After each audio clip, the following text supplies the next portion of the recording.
Ассалаумағалейкум, қайырлы кеш, құрметті көрермендер. Түнгі сағат 1:27 кетті. Сұрақ келіп түскенде соған кішігірім презентация дайындап, осындай видео форматта жауап беруге жөн көрдім. Егер видео форматы осындай сұрақ ұнайтын болса, пікір қалдырыңыздар. Болашақта осылай жұмыс істейтін боламын. Негізгі көп кездесетін сұрақтың бірі, әсіресе көктемде ағаштарына құмырсқа көбейіп кетті. Олармен қалай күресемін, олардың өзін қалай жоямын деген сұрақ. Соған байланысты осыған қысқа да нұсқа бір презентация видео дайындадым. Енді соған тоқталып өтсек. Құмырсқаларға сөз қойған кезде міндетті түрде бітелер жайлы әңгіме болады. Олар бір-бірін айырып қарауға болмайды. Неге себепті?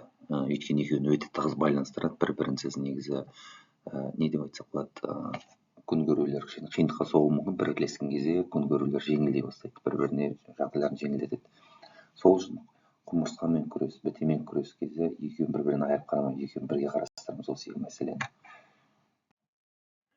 Жалпы негізі көбінесе де өзімді айтып жатамын кісілерге, маған шыққан сұрақ іздеп хабарласқан кісілерге. Негізі құмырсқа өзі негізі ағаштарға ешқандай зиян тигізбейді өзі. Өйткені ол жапырағыңызды жемейді, жапырағыңыздың қабығын да жемейді, жапырағын да жемейді, жемісіңізді де жемейді көп жағдайда. Негізі көп жағдайда біз теледидардан көретін құмырсқалар болады ғой, жапырақтарды кесіп ұясына тастайтын. Бізде кездесетін құмырсқалар ондайлар емес.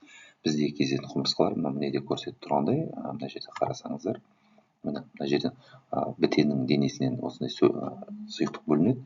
Ол құмырсқа ұнайды. Құмырсқа сонымен қоректенеді. Сол үшін де бұлардың екеуінің арасында симбиоз бар, яғни селбесу бар, бір-біріне көмектесетін өмір сүруінде. Бұл қалай деген сөз, қалай деген бұл қалай болады? Құмырсқалар бітелерді, олардың табиғи жаулары бар. Өмір болғандықтан негізі табиғи достар, табиғи жауларды кездеседі. Ол қаңғыз, божья коровка деп айтамыз. Сосын златогласка дейді, алтын көз деген де бір жәндік бар. Олар негізі бітелерді жейді. Екеуі де бітені жейді. Ал құмырсқа негізі солардан қорғаштайды. Сөйтеді де мына бітелерді жағдай жасайды, жақсы өмір сүреді. Ал бітелер оларға денесін сұйықтық бөледі, оны құмырсқалар оны сонымен қоректенеді. Ал құмырсқалар оны кейде бір ағаштан екінші ағашқа тасиды бітелерді. Жақсы қоректік орта қалыптастыру үшін. Қысты күні кейде қыстап шығу үшін қыстан илеуіне де тасиды құмырсқалар.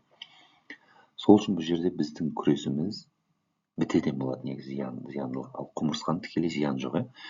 Бірақ құмырсқаның зияндылығы, жаңа айтқанымыздай, қаңғыз, алтын көздерді бітелерге тиіскізбеу арқылы бітелердің санын көбейткізіп жібереді олар. Сол үшін екеуі арасында осындай байланыс бар. Енді қазір сіздерге бір фотоларды көрсетейін, қалай жаңа табиғи жауларының. Міне қаңғыз міне бітені жеп жатыр. Негізі қаңғыз бір күнде бір өзі 200 бітегенен жей алады негізі. Ал мынау алтын көздің дернәсілі, алтын көз жәндігінің. Оны көрді, мынау да бітені жеп жатыр мына жерде. Яғни бұл да екеуі де бітен жеумен қоректенеді негізі.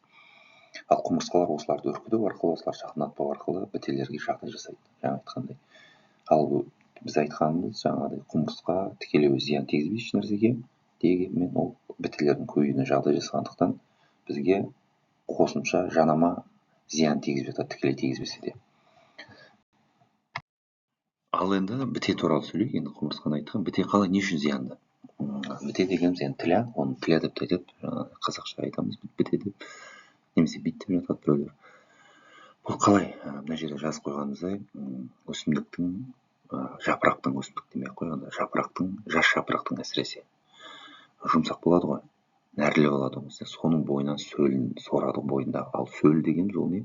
Ол жерде қорек, ол жерде қант та көп, ол жерде полисахарид, моносахарид құрамы тәтті шырынға толы, ішінде қоректік элементтер бар деген.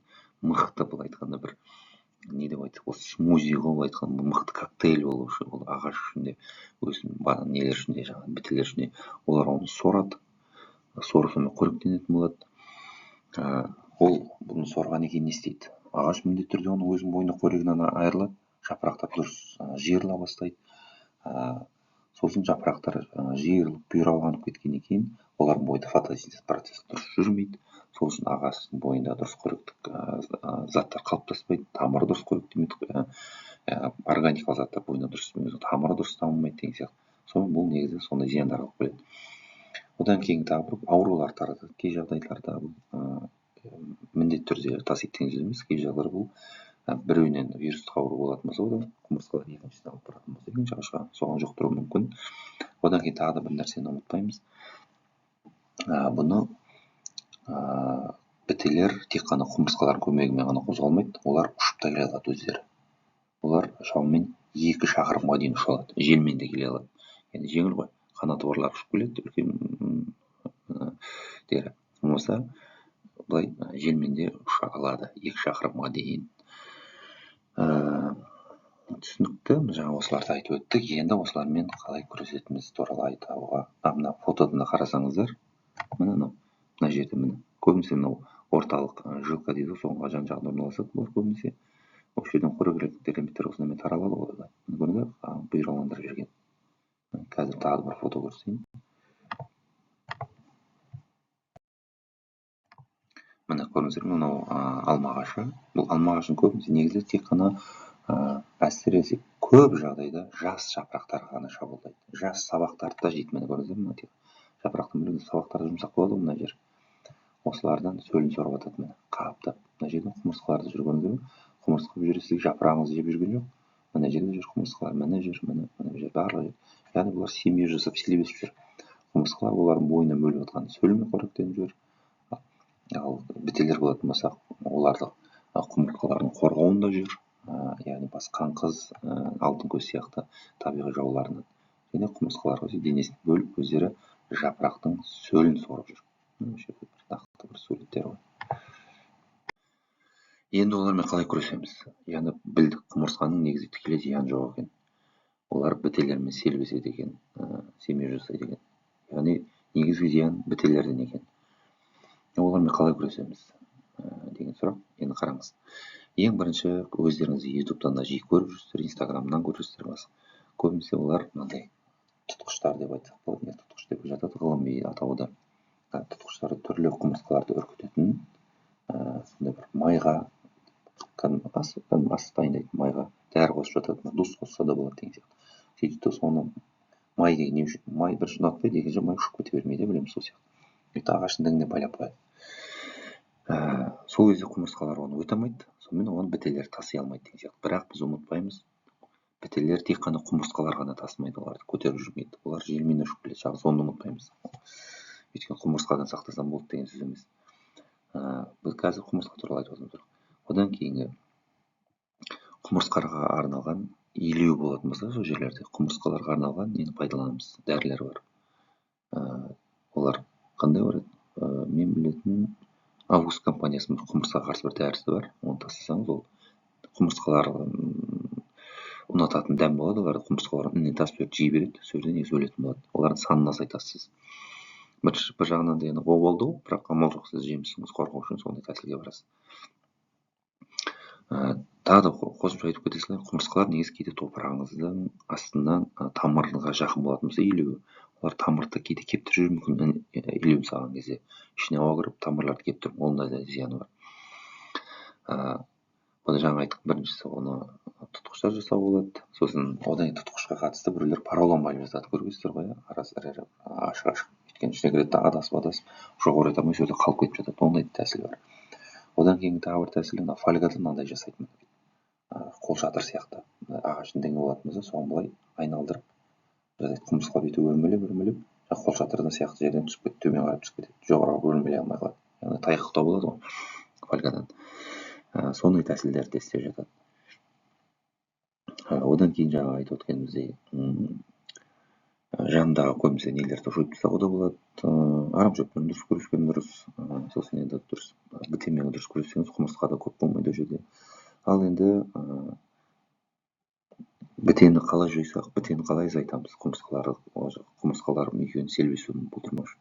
Олардың ішінде қараңыз, ең бір қарапайым бір тәсілі, мен төменнен жарайтпанша химиялықтан бастай берейік. Ең тиімді тәсіл химиялық тәсіл, инсектицид, акароцид қолдану. Қолданасыз, бірден өледі бітелер. Сол ғана өліп қалады, құмырсқаларыңызбен бірге өліп қалады. Сол қалай болады?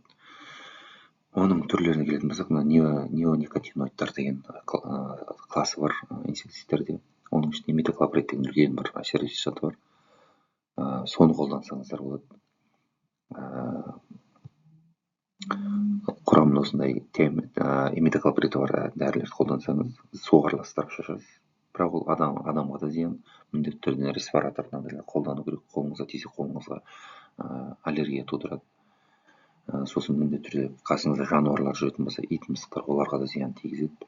Сол үшін өте байқау керек. Тиімді тәсіл, мұнда кемшілігі бар. Одан кейін перитроидтар деген не бар. Перитроидтар деген класс бар тағы да инсектицидтерде. Оның ішіне ең көп кіретіні карате фастак деген. Мына жерде мен фастактың суретін келтірдім. Астындағы каратенің суретін мен мына жерде астына тұрады, жауып қапты. Осы екеуі көп кездесетін негізі перитроидтар. Бұларды өте тез әсер етеді. Бұлар контактілі әсер етеді. Тисе өлтіреді. Денесі құмырсқаға тисе де өледі, бітеге тисе де өледі. Одан кейін органофосфаттар деген класс бар. Оның ішінде ең көп кездесетін B58 деген инсектицид. Ол жүйелі әсер етеді. Ол жапырақтың мойнына сіңеді. Жапырақтың мойнына сөлініп өтеді. Сөлді сорған біте сонымен өліп қалады. Яғни уланған болып қалады, сөлі өліп жатады. Бірақ бұның иесі өте жаман. Сосын қатты жаңғыш келеді. Сосын есіктің алдында қолдану өзім ұсыныс бермеймін. Оны иесі өте деген бір зиян. Басың ауырады. Мен аллергиям бар соған. Одан кейін қалай? Одан кейін механикалық тәсілдер өтейік. Енді қолмен жинау деген ондай тәсіл бар. Енді уақытыңыз көп болатын болса, қолмен жайлап күресуге болады, жайлап алып. Одан кейін болмаса біреу қолыңызда жақсы бір кер болатын болса, немесе бір қысымы жоғары су болатын болса, су шашып тастап жерге сүріп тастауға болады. Өйткені бітелер қатты нелер сияқты, штовкалар сияқты қатты жабыса алмайды негізі. Тез шайып кетеді. Солай оңай тәсілдер бар.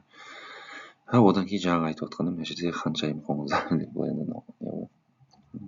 леди баг деп жатады ғой. Біз қан қыз деп айтамыз ғой.